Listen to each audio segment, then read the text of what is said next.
바로 시작하겠습니다. 먼저 울버햄튼과 벌리의 경기를 분석해 보도록 하겠습니다. 잉글랜드 1부 13위의 울브스입니다. 지난 경기에서는 아스날에게 패배를 기록했습니다. 다만 리미나가 없었고 아스날 홈이라는 점에서 울브스가 뭘 할 수 있는 상황은 아니었습니다. 다만 리미나가 돌아오면서 중원에서의 압박과 전개가 더 좋아질 여지는 있는 상태입니다. 물론 벌리를 상대로는 최근 5번의 매치에서 승리를 기록한 적이 없을 정도로 벌리에게는 약한 모습이죠. 맹점이 있다면 콤파니 체제의 벌리와는 붙어본 경험이 없다는 점입니다.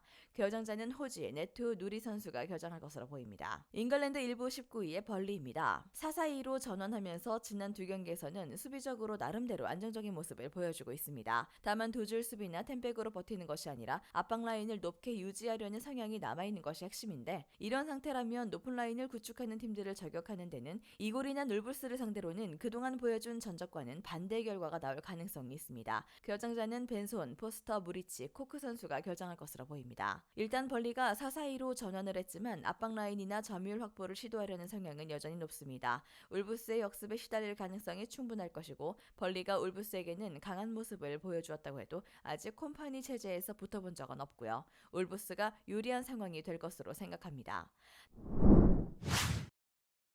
다음은 멘헨글라드바흐와 볼프스부르크의 경기를 분석해 보도록 하겠습니다. 독일 1부 12의 멘헨글라드바흐입니다. 유독 볼프스부르크에게는 강한 모습을 보여주는 편입니다. 물론 올 시즌에도 멘헨글라트바흐의 공격력에 비해서 수비적으로는 불안감을 보이는 편이나 볼프스부르크를 상대로는 2019년 이후로는 진 적이 없는 상태입니다. 백업 선수들을 모두 투입한 상황에서는 5명을 전방에 배치하면서 수비적인 위험을 안고 플레이하는 편이긴 해도 그나마 화력이 통하는 모습은 자주 보여주는 중입니다. 결정자는 볼프, 이타쿠라, 얀추케, 라이너, 옴린, 울리히 선수가 결정할 것으로 보입니다. 독일 1부 11위의 볼프스부르크입니다. 멘헨글라트바흐에게는 앞서 언급했듯이 유독 약했습니다. 게다가 올 시즌 홈 원정에서의 스플릿도 상당히 심한 편인데, 홈에서는 라이프치히를 상대로 2연승을 기록하는 등 강호들을 상대로도 제법 저력을 보여주는 편이나, 원정에서는 리그에서만 6패입니다. 원정에서는 점유율을 잡고 올라가려는 모습을 보여주기도 하는데, 중원을 잘 못 쓰는 특성 때문에 되려 약점을 저격당하는 양상이죠. 결정자는 은메차, 비머, 메흘레, 보르나우, 사르, 아놀드 선수가 결정할 것으로 보입니다.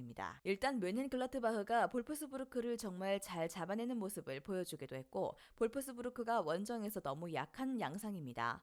멘헨글라트바흐의 수비력은 선수비 후 역습 성향의 특성을 보여주는 것 치고는 불안하나 화력은 꾸준한 모습을 보여주는 편이죠. 멘헨글라트바흐의 승리를 기대해봅니다. 이탈리아 1부 9위의 라치오입니다. 칼리아리전에서도 만족스러운 모습은 아니었습니다. 1-0으로 이기긴 했지만 27분 만에 상대에서 퇴장자가 나왔음에도 한 골로 겨우 이긴 것은 전력 차이를 생각하면 돋보이는 결과는 아니었던 상태입니다. 게다가 제노아를 상대로는 최근 2연패를 당했고 전체 전적도 나름대로 팽팽하게 굴러가는 등 제노아를 상대로는 매우 힘겨운 모습을 보여주었다는 점도 부담입니다. 결정자는 카살레, 로마뇰리, 자카니 선수가 결정할 것으로 보입니다. 이탈리아 1부 14위의 제노아입니다. 제노아가 라체오를 상대로 중원 싸움에서 이기는 모습은 상상하기 어렵습니다. 다만 스트로만이 없음에도 바델지가 중원의 힘을 더해주면서 생각보다는 3백과 중앙 3미들의 퀄리티가 아주 나쁘진 않은 상태입니다. 상대 공격수 이모빌레도 최근에는 맨투맨을 붙이면 버러우를 타는 경우가 잦은 편인데, 적어도 수비적인 투자로 라치오의 공세를 답답하게 하는 것은 가능할 수도 있겠죠. 결정자는 에쿠반, 스트로트만, 바니, 구드문두선 선수가 결정할 것으로 보입니다. 라치오의 올 시즌 공격력이나 중원에서 힘이 예년만큼은 아닌 것이 큽니다. 게다가 라치오가 제노아를 만났을 때는 생각보다 고전하는 축으로 역대 전적뿐만 아니라 최근에도 2연패를 기록하는 모습입니다. 라치오의 승리는 리스크가 크다고 보고요. 2.5 언더를 찍는 것이 가장 나을 수도 있겠습니다. 마지막으로 루턴타운과 아스날의 경기를 분석해보도록 하겠습니다. 잉글랜드 1부 17위의 루턴타운입니다. 아스날을 상대로는 철저하게 텐백과 역습으로 나설 것입니다. 물론 아스날을 상대로 공격진이 뭔가를 해내기엔 어렵죠. 다만 수비에서는 나름 상대를 답답하게 만들 수 있을 것으로 보이긴 한데, 최근 18기 연속으로 실점이 나오곤 있지만 맨유와 리버풀을 상대로 한 골로 상대 공세를 틀어막는 모습을 보여주기도 했습니다. 결정자는 부르케, 안데르센, 포츠, 로콘카, 우드로우, 나캄바 선수가 결정합니다. 결정할 것으로 보입니다. 잉글랜드 1부 1위의 아스날입니다. 아스날 입장에서는 이 경기가 나름 부담스럽습니다. 이미 브렌트포드 원정에서 상대 촘촘한 수비에 1대0으로 겨우 승리를 기록한 적도 있었고 다음 일정이 빌라 원정이기 때문인데요. 에메리 감독에게 아르테타 감독이 생각보다 약하고 빌라가 홈에서 극강의 모습을 보여주는 편입니다. 루턴타운전에서 로테이션을 돌리고 빌라와의 일전을 준비할 가능성이 있죠. 결정자는 스미스로우, 팀버, 파티, 비에이라 선수가 결정할 것으로 보입니다. 다만 로테이션을 돌리면서 아스날이 이 경기를 쉬어갈 수도 있고 루턴타운도 리버풀과 메뉴를 생각보다 잘 상대하는 등 아스날을 상대로 실점을 커버하는 모습을 보여줄 가능성이 있습니다. 3.5 언더가 나와도 아주 이상하진 않을 것입니다. 여전히 아스날이 어떻게든 승리를 거둘 것으로 보이긴 합니다. 영상에서 알려드리는 내용들은 모두 1차 분석 내용들이며 2차 분석과 최종 조합픽은 영상 하단 고정 댓글 링크로 문의 주시면 안내 도와드리도록 하겠습니다.